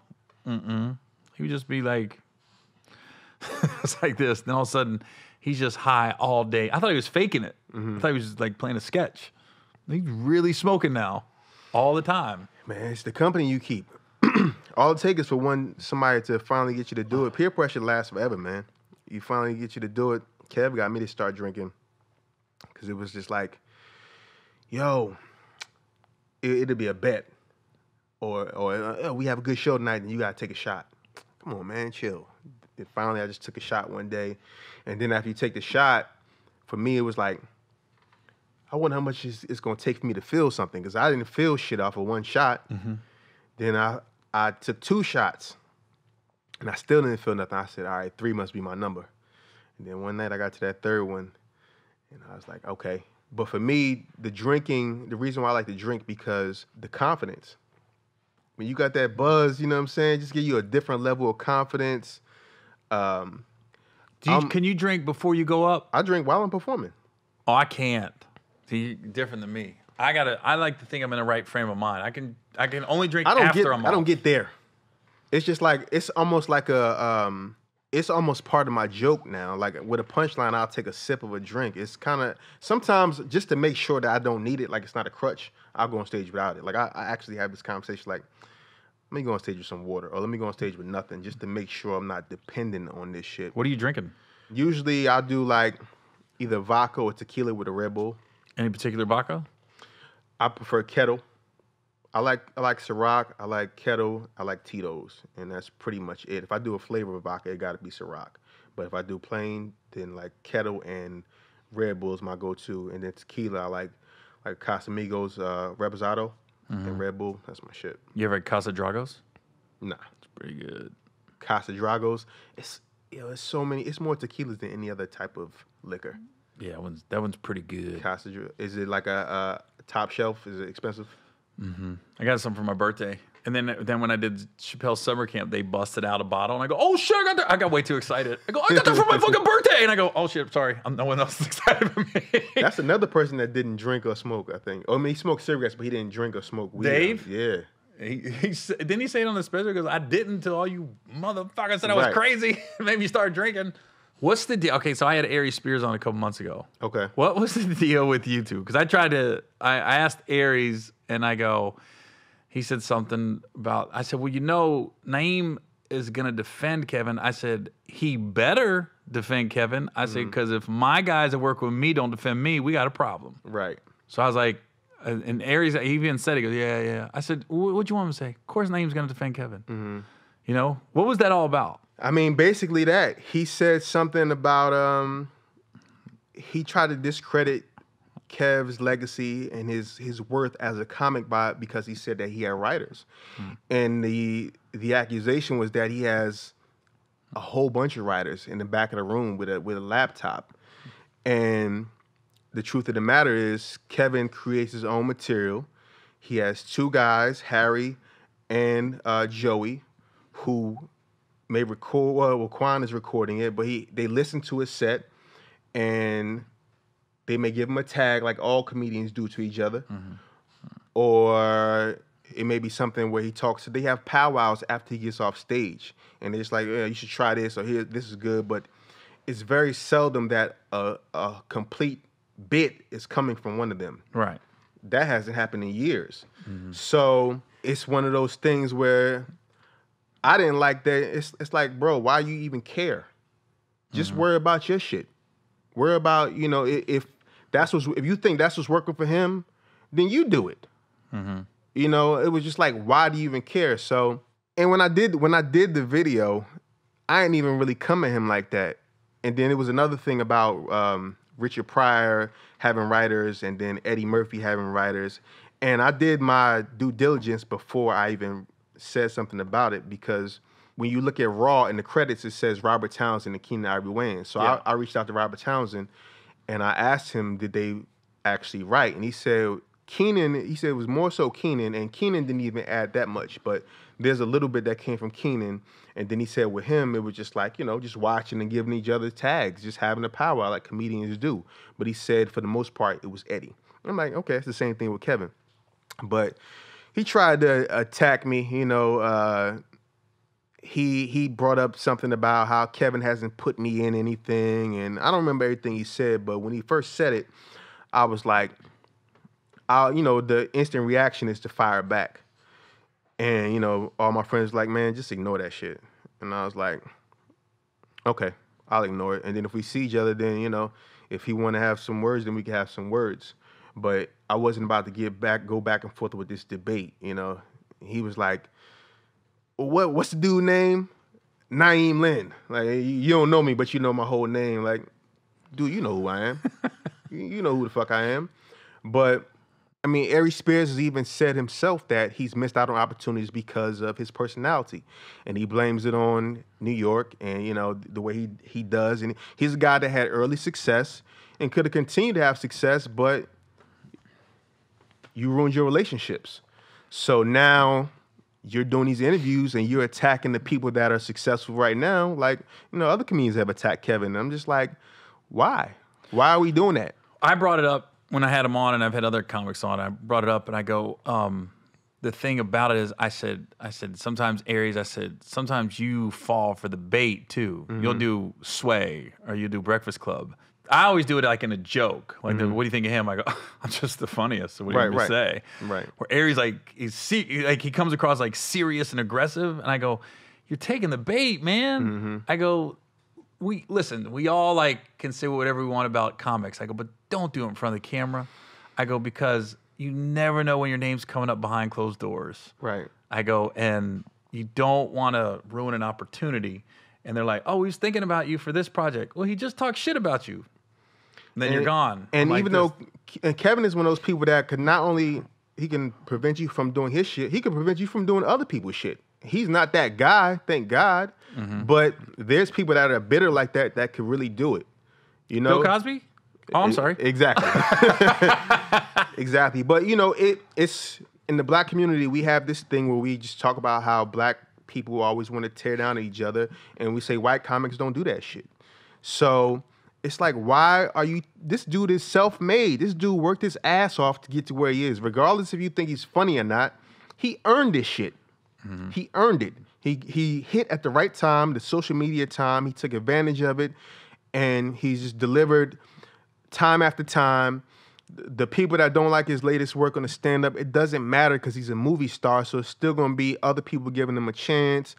Whatever. People say what they say what they want to say. This dude is true to who he is.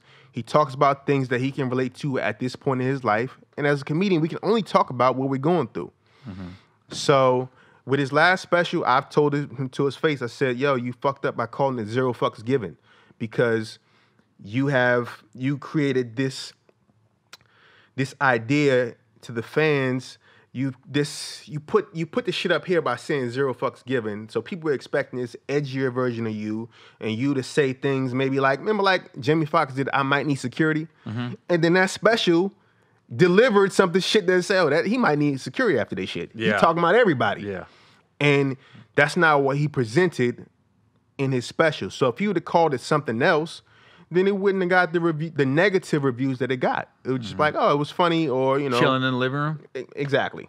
It'd have been, you know, it would have took the pressure off of what he was delivering with that title. When I take offense with Kevin is every time he's got a movie come out, he'll be like, I think we've raised the bar on this one. This is my best work ever. I go, hey, Think Like a Man was your best fucking work ever. Right. You're discrediting the best movie we've all been in. Right. And that is one of his best movies. Oh, for real. Like every time when I rewatch it, it's everyone in that movie. That's all one of our best movies. It's just a solid movie. Mm-hmm. So every time he has it, I go, really? That wasn't even close. But you know what? When he says that, it's not even marketing. He truly believes that. He always believes that. I'm just giving you shit. I'm just fucking around. No, I know. But some people say that just because they want to sell the project. He really believes that his latest work is his greatest work. And, you know, it's good to have that confidence. Mm-hmm. I've done some shitty shit. What's your worst project? I did a pilot for Comedy Central. Oh, I'm so glad I didn't get picked up. It was 20 years ago. Uh-huh. It was so bad. What was it about? I don't even know. I was DJ Buttfront. I was the DJ. Buttfront. But I had like this prosthetic butt in the front of me. And it was some off-the-wall comedy. I don't even know what it's about. Some kind of sketches for like, dude, if I could tell you, I have no idea. But when I was doing it, I go, what are we doing here? I have no fucking idea. I was just some DJ. I said some stupid shit, and I was like, I never saw the pilot. They just say it didn't get picked up. I go, thank God. That's fucking hilarious. You know what I mean? I have no idea. I've walked away from a couple pilots that they wanted to shoot. Mm-hmm. I've talked about it in the past. I did one. I had to deal with Fox, and I walked away because I was like, every joke was racial. And I was like, I can't do this, like man. Some modern day Archie Bunker shit. No, that would have been brilliant. Mm-hmm. No, this was. They had me sleeping with my wife going, yeah, once you go white, you know it's right. And I go, who says that after they fuck? Right. Especially somebody married. Somebody you've been with for a while. Right. Yeah. Then they had like an Hasidic Jew in the sitcom that was taking place in Indianapolis, Indiana. I go, they're not there. Yeah. We got Amish, but they're not there. And I was like, okay, maybe I shouldn't have hired these guys to be the writers. And even Fox was like, just shoot it and we can change it. I said, I can't. Yeah. If the show's successful, I'm in business with these guys. That takes a lot of integrity right there. I haven't been in a position to where I've had to turn anything down. I think sometimes people get scripts and they look at it and like, yo, this shit it's going to be okay. And then it comes out and then you're like, oh, this shit is kind of offensive, or it's kind of like, you know, you kind of regret doing it. But I've only been in a few things, so... the one show that I did called Survivor's Remorse was a great show. Till this day, people still... Wait, why do I know that show? That was LeBron's show. It was on Stars. Jesse Usher was... Yeah. Yeah. I think I just watched season 1. Yeah, so I did the pilot episode, and then I was on one episode. That's right. I did see you on that. That's right. I was on one episode, season 2 and 3, and then That was a 4, good show. 2 episodes. That was about the young guy in the NBA, right? Yep. Yep. That was a good show. It was a good show. And they were showing like Titties. him fucking titties. Yeah. Good titties too. I was like, this is a really good show. Like you forgot it was like Stars or whatever, and I was like, wait a minute. This ain't ABC, is it? It threw me because you forget. Yeah. All those channels. All That the was a channels good had some show. fucking. And now my new show, it's called Assisted Living. It's on BET. It's a Tyler Perry show. And there's been criticism, of course, but like all shows, but people that have given it a chance are starting to like it more. And we just did season 2, so it's going to come back, and it's going to be really good. Like the first season, it was an adjustment for me, getting the timing down with doing a sitcom, and also just figuring it out. Just I had never done multicam. It was a learning experience, but I got better as the first season went on. And second season, I came in on fire, so it's good. And how did you get that show on there? Did you have to pitch it to Tyler? No, it was his show. So okay, this is a great story. I'm really big on manifesting. Laws of attraction, all of that shit. Like I live by it, right?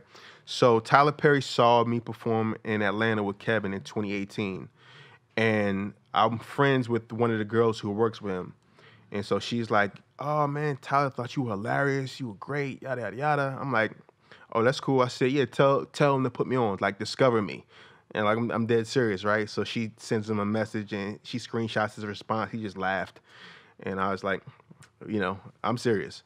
So maybe like, I want to say maybe like 5 months later, I wake up one morning and I got these DMs from people at the studio. And they're like, casting wants your number. 2 different DMs. I'm like, all right. I gave my number. And then literally 10 minutes later, my phone rings. I'm like, and it's Georgia. I'm like, oh, it's somebody from casting. And it's him. Tyler? It's fucking him. He's like, oh, Na'im, what's going on, man? I love what you do. Love to work with you. Blah, blah, blah. What do you got going on right now? I was like, man, I'm free. Let's do it. He asked me about my exclusivity with Kevin. I said, I can do whatever I want. Let's work. He's like, I got this idea for you. I got this show idea I think you'd be good for. And I said, cool. And that was like in May, and I didn't hear anything again until September. I got an audition. And this was 2019? Last year. And it was that, I read the script. I was like, oh, this is the show he was talking about. And then when I talked to him, he was like, what do you think? I was like, it's cool. I said, it's cool. He said, if you don't want to do this, then we'll figure something else out. Like made me feel like he really wanted to work with me. I was like, man, no, let's do this. I'll do this shit. And he gave me a chance. And now with him, he's doing 5-6 seasons minimum. You filming in Atlanta? Yep. We filmed in the bubble for season 2. When you say the bubble? So he at Tyler Perry Studios, he made it just like the NBA bubble in Orlando. Nobody can go in or out. Once you're in, you're there. We had to take a test 2 weeks before we left, 72 hours before we left, and then as soon as we got there, we had to take another one. And then it was every 4 days while we were shooting. And you had to, even though everybody in the bubble tested negative, we still had to wear our masks. It was tough, but did you it was good. Are you single now? You got a girlfriend? I'm married. I didn't know you was married. Yeah. I didn't know you was married. Yeah. My fault. Well, I don't wear a ring. We don't wear one. All right. Well, I'm not gonna say I noticed. I'm not gonna say I didn't notice. I was like this. Oh, I didn't know. How long you been married? It'll be 4 years in March. I was gonna say that'd be rough being in that bubble, being single. I'd be like this. We can't in Atlanta. We can't go out. Listen, they talked to us. We had a Zoom meeting. They're like, no fraternizing.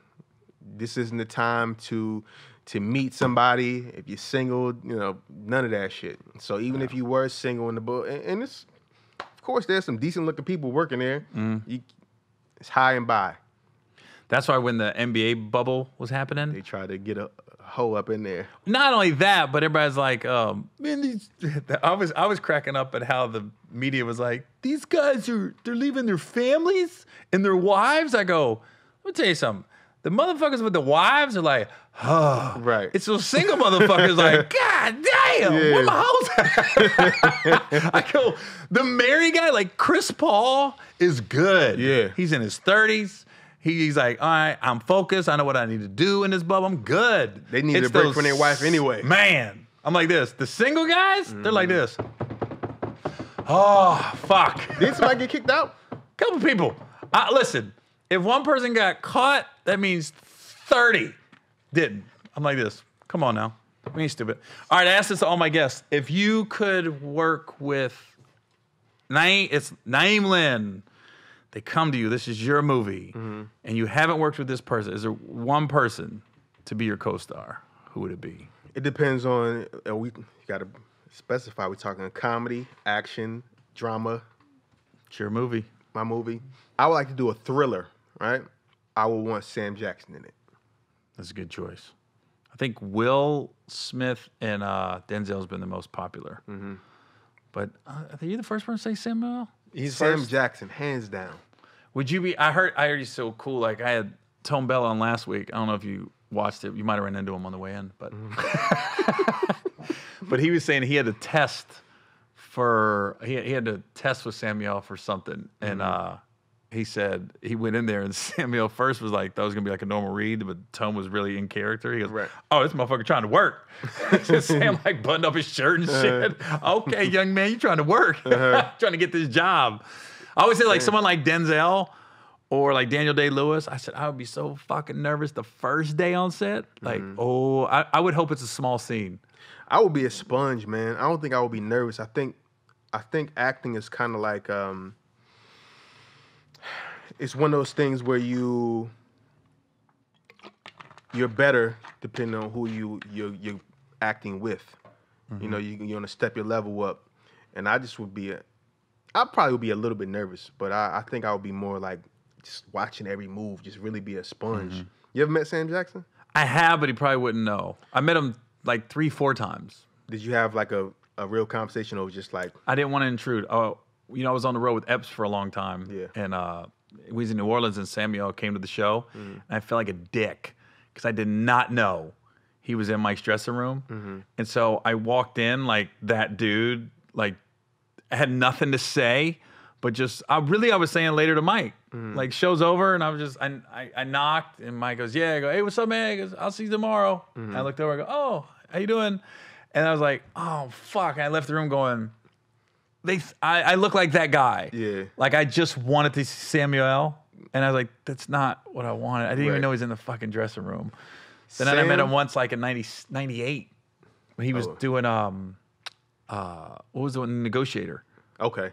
He was literally in the outfit, had the brown fake blood. Yeah, he had the fake blood, so he was getting shooting a scene, and I don't know what I think I was doing the Wayans brothers. He must have been on the same lot or something. He came in and was sat down bullshitting with people. Sam, you know how they say you should not meet the people that you're a stan of, or somebody that you're like a really big fan of. Sam Jackson was exactly who I wanted him to be. Oh, really? He was exactly, and this is the only time I've ever met somebody.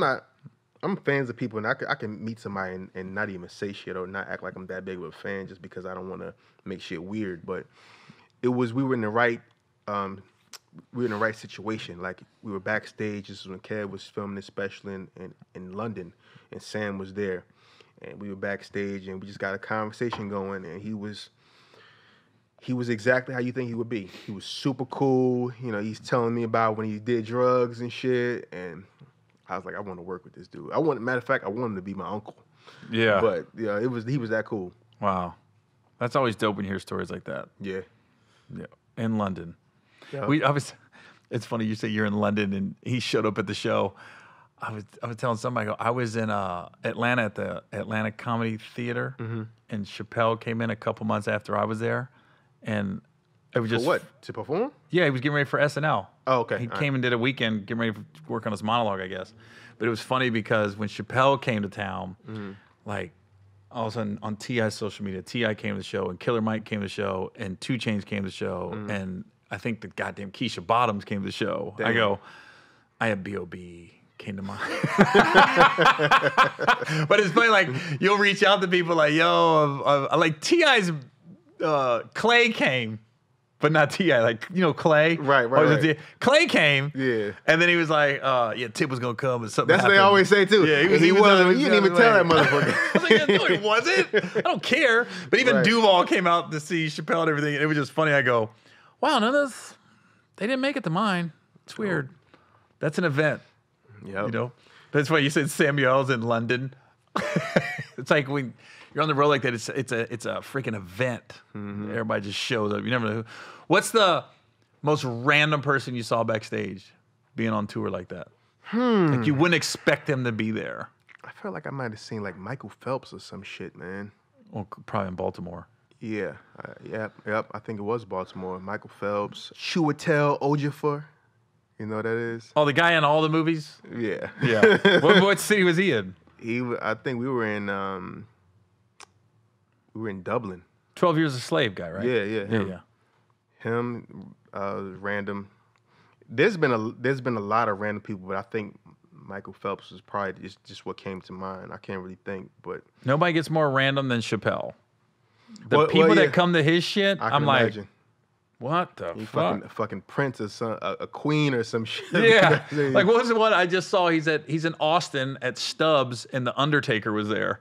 It's like this. Is the Undertaker at Chappelle's shit?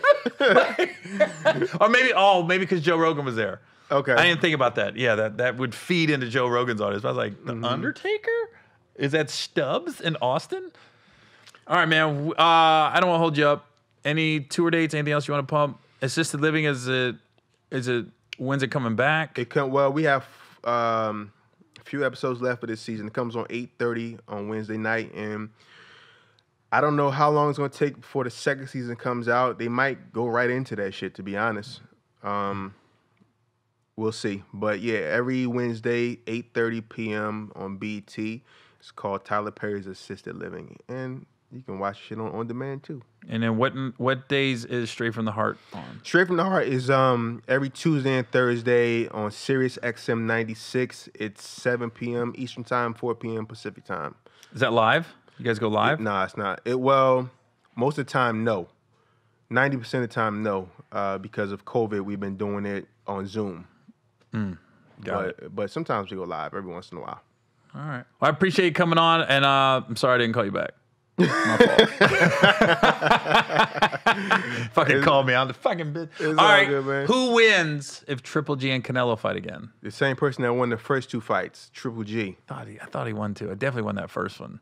Definitely won. He had Canelo backing up the whole fight. The second fight, I see kind of they gave it to Canelo because he was the aggressor, and Triple G asked for, I want Mexican style. Then he gave you Mexican style, and you jabbed him the whole fight, but I still feel like he won. But I want to see Demetrius Andrade and Jamal Charlo fight Canelo. That's what I want to see. Who do you think wins? I think Charlo loses, and I think Andrade wins. Charlo versus Charlo. Who wins? I think the one that's at 154 is better. Jamel. He knocks a lot of people out. They hit so fucking hard. They do. The Charlos are like, God, we knocked that one dude out with a jab. We went, pip. I went, what the fuck was that? I think Jamal is the better boxer. I think Jamel has more power. They came to see me in Houston last time. Yeah. They were bigger in person than I thought. You know, that fight weight is not their walk-around weight. Yeah. Them motherfuckers probably like 170, 80 pounds. I thought it was heavyweight. Well, he had a hoodie on and sunglasses, and I kept, because they said he's coming to the show. His trainer called me and said, Gary, we bought tickets. We're coming. I was like, cool. So I'm looking for him, like, where the fuck they at? And then I text him after. I go, did you guys come? He goes, we sat in the front. We was right to the right. And I go, that was him? I thought that was a heavyweight, but he looked so big. But he had a hoodie on and sunglasses. I go, I didn't even realize. I didn't even mess with him. And I made eye contact at least 10 times because I would have gave him some love, hometown and shit. But those guys hit. Fuck. Okay, Spence and Crawford. By knockout or decision? A really grueling fight by decision. Errol Spence is relentless, man. He's a fucking dog. I knew he was going to beat up on Danny Garcia like that, and I like Danny, but the attack, he just comes forward, and you got to have a great boxing IQ, and you got to have some dog in you to beat him. Sean Porter gave his best performance ever against Errol Spence. Ever. I couldn't believe he looked like a different fighter. That was a great fight. Yeah. Can any heavyweight beat Tyson Fury right now? Wilder, if he doesn't cheat. Okay. You're gonna stick to that cheating shit. I don't think Fury is the best skilled. He's the best skilled boxer. Logan Paul and Mayweather. I'm so mad about that fight. Why?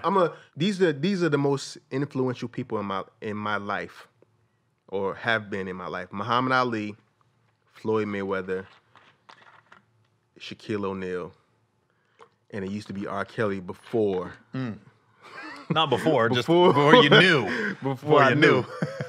Muhammad Ali, because of what he stood for, the likability of him. He's the greatest because. Not because of what he did in the ring, but what he did outside of the ring. Floyd Mayweather, because of the work ethic, his ability to adjust in the middle of a fight. Most guys come to a fight, they have a plan. If it don't work, you just lose. This dude just worked his ass off. He outworked everybody. He was never nervous in the lights. He always said, I did the work. It's going to be what it's going to be. And then Shaquille O'Neal, another person, because of his likability. I read Shaq's book. He said that he took away from different people when he was coming up. He said Ronnie Cycli used to dunk the ball. He would swing his legs forward. Yeah. And he said, I'm going to start doing that. Just him, he's so likable. Remember he went to Boston, he was a statue for a day. Yeah. People came to And Harvard. Yeah. Right. All that to say, I'm such a fan of Floyd Mayweather, and I know that he's about money, but I just don't want to see him fight anybody unless it's a person that's a real fighter. So it's going to be hard for me to pay for that fight. I'm going to pay for it. I probably will too. I don't want to see it. And then we talked about this on radio. What happens if he fucking loses? He's not. He's not, but let's just say he lost. Let me tell you what's going to happen. What I think is going to happen. I know you predict boxing 90% of the time. And I was talking this with some of the guys over here. Reality is going to hit Logan Paul walk into that ring. And now he's training. Now you got your boys hyping you up, gassing you up. When you get in that ring, you realize, oh, fuck, I'm by myself. Yeah. And Floyd's going to hit him one time where he ain't going to see it. He's like, you go, oh, fuck, I didn't see that coming. Right. He's going to do like Ruiz when he was fighting Roy Jones. Right. I'm like this. And that's the thing that's the difference is he's bigger than Floyd.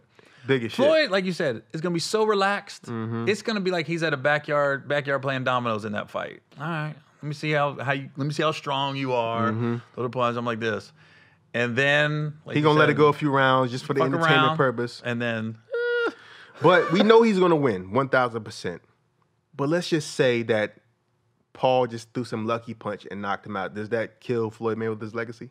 No, I mean Ali fought. He was wrestling. He was doing WWE shit before. When he fought Andre the Giant and shit like that. But Floyd Mayweather has never lost a fight. And to lose to a YouTube sensation. Well, he lost in the Olympics. We'll go back to that. He didn't really lose. I know, he didn't lose, but I'm just saying. As a professional. I just can't see it happening. I know, we can't see it happen, but lightning strikes. He wins. I don't think it affects his legacy. Because he's, 44? 43? He's 43. Yeah, so he's still undefeated from 41 years old before. I don't think it affects. But losing to a YouTube? Yeah, that would suck. That'd be literally like Dr. Dolittle when Eddie Murphy came out of the fucking audience and was funnier than Chappelle. And that Clumps. I'm sorry, the Clumps. Yeah. That's the equivalent without knowing. Yeah. I just can't. I can't even fathom. And Floyd is calculated. Like he's about the money, but he's also calculated. He ain't gonna duck a fight. Everybody act like he ain't fighting. He fought everybody. He fought Canelo. He fought everybody. He fought De La Hoya. He fought everybody. I'm like this. Canelo couldn't hurt him? Yeah. And anybody who they said he should have fought that he did not fight ended up getting their ass kicked anyway. Facts. Like Paul Williams, who he's paralyzed now. He got knocked out by Sergio Martinez. Yeah. Yeah, man. I'm gonna pay to see it. How much do you think that shit gonna cost? Well, who cares? Like they haven't even announced where it's at. It's probably gonna be in Vegas. It has to be in Vegas. Oh. California's not gonna have fans. They're going with some people in the crowd. Could be in Dallas. Yeah. Could be in Dallas. Jerry Jones. All right, man. Well, we'll see what happens. We'll see if you're right on all these picks. I'm right on all of them. Yeah. You're right a lot of times. I'm like, what did Na'im say? Canelo don't want no parts of David Benavidez, Demetrius Andre, or Charlo. I think out of those three, he can beat Charlo. I think Benavidez is too young and strong. But you never know. What about Lopez? Teofimo? Monster. I lost money on that fight. You picked Lomachenko. Yeah. I want to see a rematch. I think Lomachenko, I don't know what he was doing the first 6 rounds. I go, what are you doing? I think he was afraid. I think he was afraid because they asked him in the lead up, has anybody ever talked to you like this? He said, no. Everybody has always been like super respectful of him. And Teo was like, I'm going to beat your ass. I'm going to fuck you up. And he intimidated him. And his dad. Yeah, his fucking dad. I do think his dad was probably drinking and came at him sideways. I don't think Lomachenko was being a dick. I think he was like, yo, keep this guy. He was like a crazy fan almost. And then they're like, he disrespected me. I go, That was all to get him riled up. But Teofimo is good. I think Devin Haney will beat him. But last week after seeing Shakur Stevenson fight his most recent fight, I think he's the future. I think he'll beat all of them. He's so young. Shakur. He's 23. Well, good boxing talk. We'll see if you're right. All right, Na'im. I'll call you back next time. All right, man. You got to come do our show. Whenever. I want to do it when pandemic's over. I like to do. You want to do it live? Shit. Yeah. Okay. I'll wait. I'll wait till everybody's back to full capacity because I want to maximize the ticket sales. I want it when clubs are back to full capacity. I don't want to go straight from there. Where you at, Gary? Toledo. There's 100 seats. I want we're back doing arenas and shit. Facts. All right, man. Appreciate you coming on, man. My pleasure. Thank you, man.